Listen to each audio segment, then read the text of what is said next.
My hair almost pulled red, brighter than I would have liked it to be. It's a couple ways to handle that, and I'll share it with you in this video. Hi, this is Nancy Gurish. I'm a cosmetologist. I'm interested in a lot of ways to stay healthy through natural means. I also have to do my hair. Because I'm a cosmetologist, of course I'm going to be the one to style my hair and usually color my hair myself also. And I almost pulled red. I got my hair to a place where it was just a little bit more brassy. It almost tinges on brassy right now.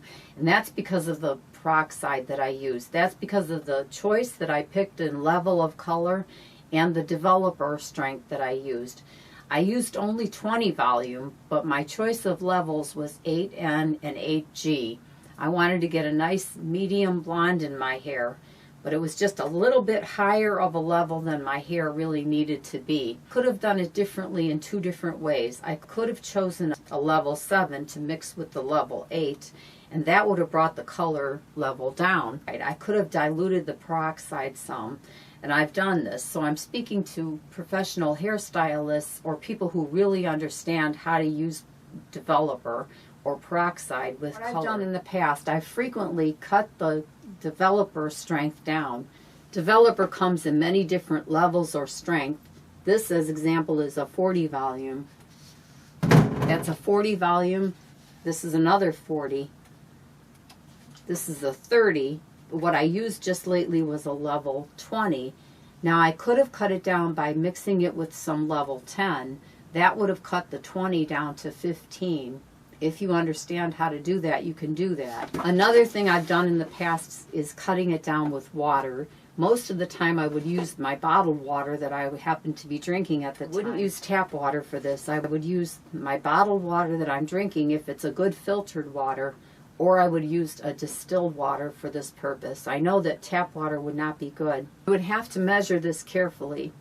My color was a 2-to-1 ratio, 2 parts of peroxide or developer to 1 part of color. So what I would do, I would take, if it was 2 ounces of 20 volume, I would use in place of one of those ounces, I could cut it with a level 10 volume peroxide.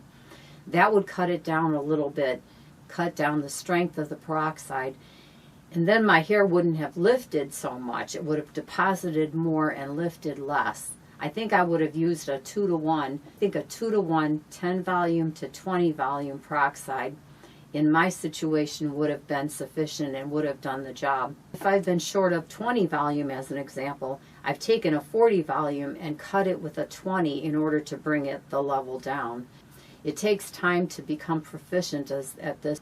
You want to learn this and become proficient at it before you use it on a client. Certainly, I know I've done that. I've done a lot of experimenting on myself before I did it on my clients. I certainly have cut down the strength of my developer by using other developer and sometimes even water to cut the strength of it. In case you don't know me, my name is Nancy Gurish. I'm a cosmetologist. I'm interested in many other things like staying healthy through natural means, but what I know about hair, I'm going to share it with you.